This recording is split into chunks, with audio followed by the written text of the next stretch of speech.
नमस्कार दोस्तों, मैं अभी आप सबका अपने चैनल अभी एस्ट्रोलॉजी में बहुत बहुत स्वागत करता हूँ। आज मैं आप लोगों के लिए एक टॉपिक लेके आया हूँ जो है महादशाओं को समझने का सरल तरीका। प्रत्येक व्यक्ति के जीवन में अलग अलग महादशाएं गुजरती हैं। किसी की महादशाएं अच्छी आती हैं, किसी की बुरी आती हैं। यदि किसी की महादशा अच्छी चल रही है तो उसको ये मन में ये धारणा रहती है कि उसकी आने वाली अगली महादशा भी अच्छी होगी। भाग्यवश वो अच्छी भी हो जाती है। लेकिन किसी की अगर कोई महादशा खराब चल रही है तो उसके मन में ये धारणा बैठती है कि कहीं मेरी अगली दशा भी कहीं खराब ना निकल जाए, और भाग्यवश वो भी खराब निकल जाती है।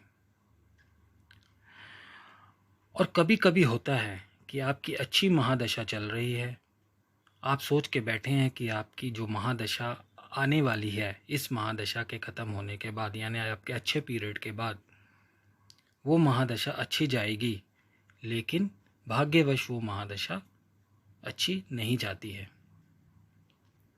इसी प्रकार आप सोच के बैठे हैं कि आपकी खराब महादशा चल रही है, आप खराब महादशा के दौर से गुजर रहे हैं, तो आप चाह कर भी नहीं सोच सकते कि आपकी आने वाली महादशा अच्छी होगी, क्योंकि आप एक ह्यूमन साइकोलॉजी होती है, वो जिस परिवेश में रहता है उस परिवेश को ही धारण कर लेता है। आपका अच्छा समय निकल रहा है तो आपको लगता है कि आपका कभी बुरा समय नहीं आएगा, और आपका अगर बुरा समय चल रहा है तो आपके मन में कभी ये नहीं आएगा कि अब हमारा अच्छा समय आ सकता है, चाहे आपको कोई कितना भी विश्वास दिलाए।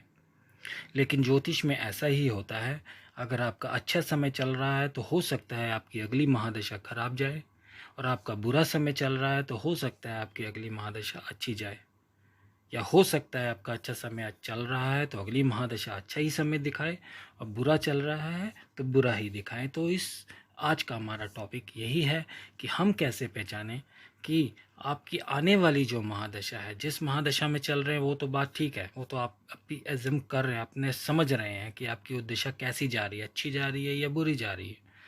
लेकिन वो आपकी जो प्रेजेंट दशा ये ख़त्म होने वाली है, 1 साल 2 साल 5 साल में ख़त्म होगी, तो अगली महादशा आपकी कैसी आएगी, इसको हम कैसे महसूस करेंगे। तो आज का टॉपिक इसी पे मैं लेके आया हूँ।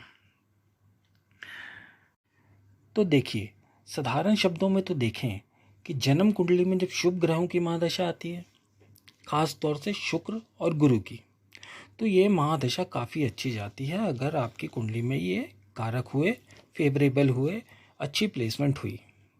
और अगर यदि अकारक भी होते हैं ना, तो भी ये उतना बुरा प्रभाव नहीं देते हैं जितने पापी ग्रह देते हैं। ये बात आप गांठ बांध के रखिए। अगर आपके शुक्र और गुरु मार्केश भी हैं, आपकी कुंडली में अकारक भी हैं, तो भी वो 50% रिजल्ट अपना अच्छा देंगे ही देंगे। ये मैं अपने पिछले वीडियो में भी आपको बता चुका हूँ। और यदि जन्म कुंडली में पाप ग्रहों की दशा चल रही है, महादशा, जैसे शनि महादेव की महादशा चल रही है, राहु देव की महादशा चल रही है, अगर ये आपकी कुंडली में योग कारक भी हैं तो ये लाभ तो जरूर देंगे, आपको अच्छे फल मिलेंगे, लेकिन साथ में मानसिक अशांति और परेशानी जरूर देंगे। इसी प्रकार केतु महाराज की बात करें तो इनकी दशा तो आप ये सोचिए कि जब किसी व्यक्ति को आती है तो 90% लोग तो त्राही त्राही उनके जीवन में मच जाती है। 90% लोगों के कुंडली में जब केतु की महादशा चलती है तो वो त्राही त्राही मचाने वाली होती है।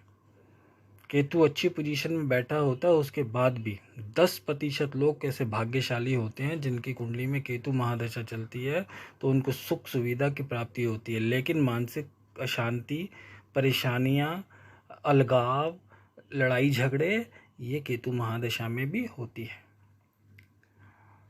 तो अभी तक हमने बात की कि शुभ ग्रहों की महादशा और अशुभ ग्रहों की महादशा अगर आपके जीवन में आएगी तो वो कैसा प्रभाव देगी। अगर वो कारक होंगे तो, और अकारक होंगे तो, दोनों ही कंडीशन में शुभ ग्रह और अशुभ ग्रह का हमने फल जाना। अब बात करते हैं कि कैसे पहचाने कि महादशा अच्छे परिणाम देगी या नहीं। तो इसके लिए हमें कुछ बातों का ध्यान रखना जरूरी है। इसके लिए आप अपनी कुंडली में देखें आपका लग्न कौन सा है। क्या आपके लग्नेश की महादशा चल रही है? क्या लग्नेश के मित्र ग्रहों की दशा चल रही है? क्या लग्नेश के सम ग्रहों की दशा चल रही है? या फिर क्या आपके कुंडली के लग्नेश के शत्रुओं की दशा चल रही है? यानी आपके लगन में आपके लग्नेश, मान लीजिए शुक्र लग्नेश हैं, तो लग्नेश के शुक्र के मित्र बुध शनि, क्या इनकी दशा चल रही है? या इनके शत्रु मंगल गुरु, इनकी दशा चल रही है? तो हमको ये चीज़ पता करना सबसे पहले ज़रूरी है। यदि आपके लग्नेश की दशा या उसके मित्र ग्रहों की दशा या फिर 5वें और 9वें भाव के स्वामी की दशा चल रही है, यानी पंचमेश या नवमेश की दशा चल रही है, तब तो आप समझे कि आपकी दशा अच्छी जाएगी। यानी आने वाला जो महादशा है वो आपके लग्नेश की दशा है, या आपके लगन के स्वामी के मित्रों की दशा है, या आपकी कुंडली के पंचमेश या नवमेश की महादशा होगी, तो वो दशा सर्वोत्तम फल देने वाली होगी। लेकिन इसमें भी ऊपर नीचे है। आपको लगेगा कि आपके महादशा अच्छी जा रही है, लेकिन साथ में जब ग्रहों की अंतर्दशा आती है तो उसमें भी फल देखने को मिलते हैं, वो आगे डिस्कस करते हैं। अब प्रश्न उठता है कि एक महादशा काफ़ी लंबी होती है, जैसे शुक्रदेव की 20 वर्ष की, गुरुदेव की 16 वर्ष की, बुधदेव की 17 वर्ष की, शनिदेव की 19 वर्ष की, राहु देव की 18 वर्ष की, चंद्रदेव की 10 वर्ष की, मंगल देव की 7 वर्ष की, केतु महाराज की 7 वर्ष की और सूर्य देव की 6 वर्ष की। तो क्या पूरी महादशा में ही हमें या तो अच्छे से अच्छे फल मिलते रह जाएंगे, या पूरी महादशा में हमें बुरे से बुरे फल ही मिलेंगे? तो मित्रों, ऐसा है नहीं। विधाता ने चीज़ ही ऐसी बनाई है। विधाता ने ग्रहों को इसीलिए ही हमारी कुंडली में बैठाया है कि हम अगर मान लीजिए 20 साल की दशा आई शुक्र की, और वो 20 साल की दशा अच्छे से निकल गई, वे आप तरक्की करते गए, सब कुछ करते गए, तो आप तो भगवान को भी कुछ नहीं समझेंगे। इसीलिए बीच बीच में आपके लग्नेश, आपके लगन के स्वामी, आपके महादशानाथ के जो भी शत्रु हैं, उनकी जो अंतर्दशाएं होती हैं बीच बीच में आती हैं, ताकि मनुष्य का घमंड हावी ना हो पाए। अगर वो तरक्की कर रहा है तो बीच में उसको रुकावट भी महसूस हो, ताकि वो धरातल पर ही स्थित रहे। इसी तरह अगर किसी खराब ग्रह की महादशा आ रही है, मान लीजिए राहु की महादशा आई और राहु आपकी कुंडली में है अकारक, तो क्या राहु की पूरी महादशा जो 18 वर्षों की होती है वो खराब जाएगी? नहीं। अगर वो 18 वर्ष तक किसी व्यक्ति के जीवन में खराब समय लगातार चलता रहा, तो वो तो आत्महत्या करने पे मजबूर हो जाएगा। तो विधाता ने इसके लिए भी यहाँ पे उसका सॉल्यूशन ढूंढा।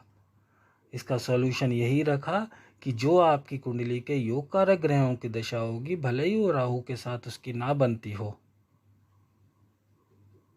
उन योग कारक और कारक ग्रहों की जब अंतर्दशाएं आएंगी तो जातक को कुछ रिलीफ मिलेगा। वो जितनी परेशानियों में घिरा हुआ है उससे उसको थोड़ा रिलीफ महसूस होगा, और वो फिर अपने एफर्ट्स को, अपनी हिम्मत को मजबूत करके आगे की तरफ बढ़ने की कोशिश करेगा। बस बात यही है कि जो आपकी पॉजिटिव महादशा, लंबी दशा चल रही है, उसमें जो थोड़ी बहुत ऑब्स्टेकल्स आएंगी तो आपको ज़्यादा फ़र्क नहीं पड़ेगा, महसूस नहीं होगा, थोड़ा बहुत दिक्कत होगी, लेकिन ओवरऑल टाइम पीरियड अच्छा निकलेगा। तो आपको वो दशा अच्छी दिखाई भी देगी, आपको महसूस भी होगी। और ख़राब महादशा में जब थोड़ा भी समय आपका अच्छा आएगा तो वो एक यादगार बन के रहेगा कि हाँ, इस दशा में ये समय मेरे लिए बहुत बढ़िया था। आप सालों साल उसको याद रखेंगे। तो ये ईश्वर का ही रचा हुआ खेल है कि यदि आपके कारक ग्रहों की महादशा होगी या अकारक ग्रहों की पूरी महादशा होगी, वो एक समान नहीं रहेगी। महादशानाथ नो डाउट आपका रूलिंग प्लैनेट होता है, वो जो चाहेगा वही होता है, पूरी महादशा में उसी की ही चलती है। लेकिन उसको भी बाउंडेशन दी गई है कि वो अंतर्दशाओं के सपोर्ट को लेकर ही फल देगा। यानी उसकी महादशा में जिस ग्रह की भी अंतर्दशा चलेगी, उसको उसका सपोर्ट लेते हुए ही फल देना है। अब आपका महादशानाथ अगर पॉजिटिव है और अंतरदशानाथ भी उसका मित्र है, तो आपको उस दशा में सर्वश्रेष्ठ फल मिलेंगे। यहाँ पे आपके लगन के अकॉर्डिंग भी आप देख सकते हैं कि लगन के अकॉर्डिंग आपके कौन से पॉजिटिव ग्रह हैं। और जब मेनली जो आपको देखना है महादशानाथ में, ठीक है, मान लीजिए राहु आपका महादशानाथ है और उसके साथ अगर जो अंतर्दशाएं चल रही हैं उसके मित्र ग्रहों की है, तो वो आपको सर्वश्रेष्ठ फल देगा। और यदि महादशानाथ पॉजिटिव है और अंतर दशा आपकी जिसकी चल रही है वो उसका शत्रु है, तो आपको कभी अच्छे फल कभी बुरे फल देखने को मिलेंगे। ऐसी कंडीशन में प्रत्यांतर दशा को महत्वपूर्ण माना जाता है।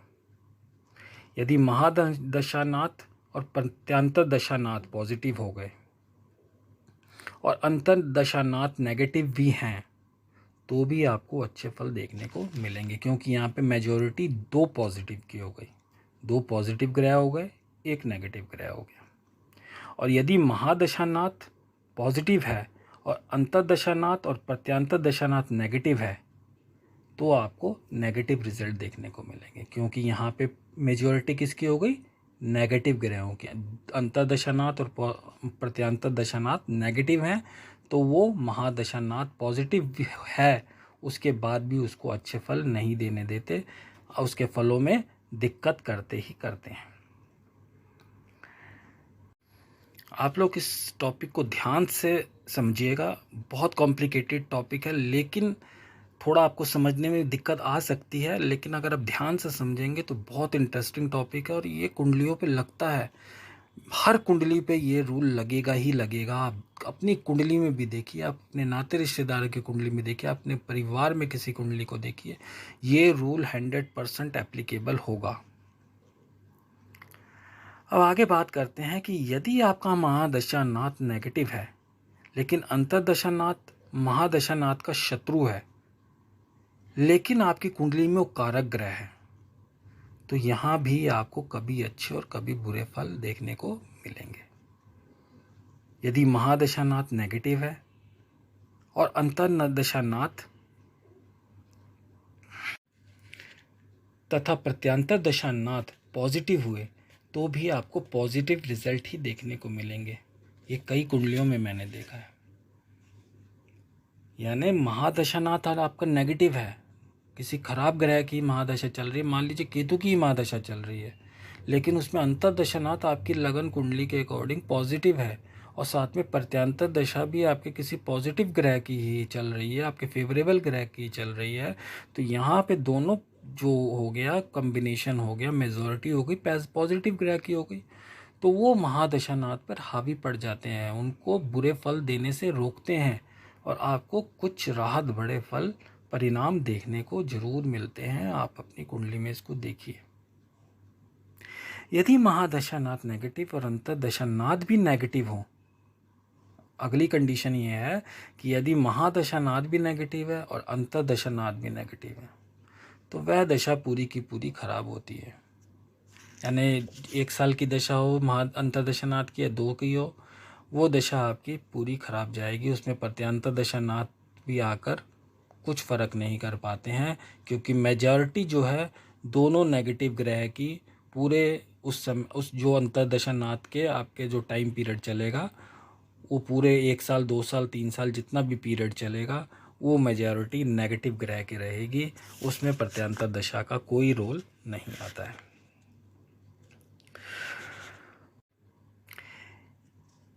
ये हमने डिस्कस कर ही लिया कि शुक्र और गुरु शुभ ग्रहों की दशा अकारक होने के बावजूद भी अच्छी जाती है और राहु शनि की दशा कारक होने के बावजूद भी अच्छा फल देती है, लेकिन मानसिक अशांति, परेशानियां, क्रोध वगैरह आपको साथ में देती है। सबसे ज़्यादा दशा खराब जो हमने केतु की ही पाई है, क्योंकि इस दशा में ये आपको अकेलापन करवा देता है, ये आप लोग को लोगों से दूरियां बनवा देता है, आपके नाते रिश्तेदार दोस्ती सब तोड़वा देता है। इसलिए ये दशा थोड़ी पेनकारी पीड़ादायक पेनफुल होती है। अब एक इम्पॉर्टेंट बात करते हैं कि आपको लगेगा कि आपकी जो गुरु की महादशा चल रही है, मान लीजिए गुरु का एग्जाम्पल लेते हैं कि गुरु का महादशा चल रही है और गुरु धनु लगन की कुंडली है। अब धनु लगन में जो कुंडली होती है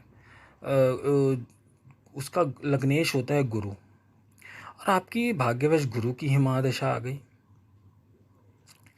और धनु लगन में जो मंगल होता है वो लग्नेश गुरु का परम मित्र है और त्रिकोण 5वें भाव का स्वामी है, 5वें 12वें का स्वामी है, लेकिन त्रिकोण का स्वामी है। ये इसलिए शुभ हुआ और गुरु का मित्र भी हुआ। अब आप देखेंगे कि भाई मंगल की दशा अंतर्दशा आई गुरु की दशा में, तो ये तो पॉजिटिव साइन हो गया, तो ये तो मुझे बहुत बढ़िया फल देने जा रही है। नो डाउट देगी भी। गुरु में मंगल की दशा धनु लगन वालों के लिए सर्वोत्तम दशा होती है, लेकिन यहाँ पे आपको एक चीज़ नोट करनी है कि गुरु से मंगल की पोजीशन देखनी है, वो कहाँ है। अगर वो मंगल गुरु से 6, 8, 12वें स्थान पर बैठा है तब तो ये दशा आपकी अच्छी नहीं जाएगी। अगर 6, 8, 12 के अलावा कहीं बैठा है तब नो डाउट गुरु में मंगल की दशा सर्वोत्तम दशा होगी आपके लिए। लेकिन मंगल की प्लेसमेंट गुरु जहाँ से बैठा है वहाँ से आप गिनेंगे 6ठे स्थान पे या 8वें स्थान पे या 12वें स्थान पे हैं, तो वो दशा आपकी बहुत ख़राब दशा जाने वाली है। यदि मंगल गुरु से 6ठे बैठा है तो आपका ऋण बढ़ेगा, शत्रु बढ़ेंगे, आपका स्वास्थ्य खराब होगा। मंगल यदि गुरु से 8वें स्थान पर बैठा है तो आपको चोट चपेट दुर्घटना की संभावनाएं बढ़ेंगी। शादीशुदा हैं तो ससुराल पक्ष से तनाव बढ़ेगा। अगर 12वें स्थान पर बैठा हुआ है मंगल गुरु से तो आपका रोग, कोर्ट कचहरी, इन सब में व्यय बहुत ज़्यादा बढ़ जाएगा, आपका व्यय कंट्रोल से बाहर होगा। तो ये भी हमें देखना होता है। हमें ये नहीं देखना कि आपने देखा कि हाँ भाई मेरे, तुम जैसे मैंने ऊपर बताया कि 2 पॉजिटिव ग्रह मिल गए, जैसे महादशानाथ पॉजिटिव हो गए, अंतर्दशानाथ पॉजिटिव हो गए, तब तो भैया मेरी महादशा बल्ले बल्ले। उसके अंदर आपको 6, 8, 12 का संबंध भी देखना है। यही चीज़ अगर आपके अकारक ग्रह की भी हो रही है, मान लीजिए केतु की दशा चल रही है, अकारक की है, और किसी ग्रह की अंतर्दशा चल रही है, वो उससे 6ठे 8वें 12वें बैठा होगा, तो वो भी आपको खराब फल देगा। यानी 6ठे 8वें 12वें के जो खराब गुण हैं उस दशा में ज़रूर देखने को मिलते हैं। ये चीज़ हमें ध्यान देनी है।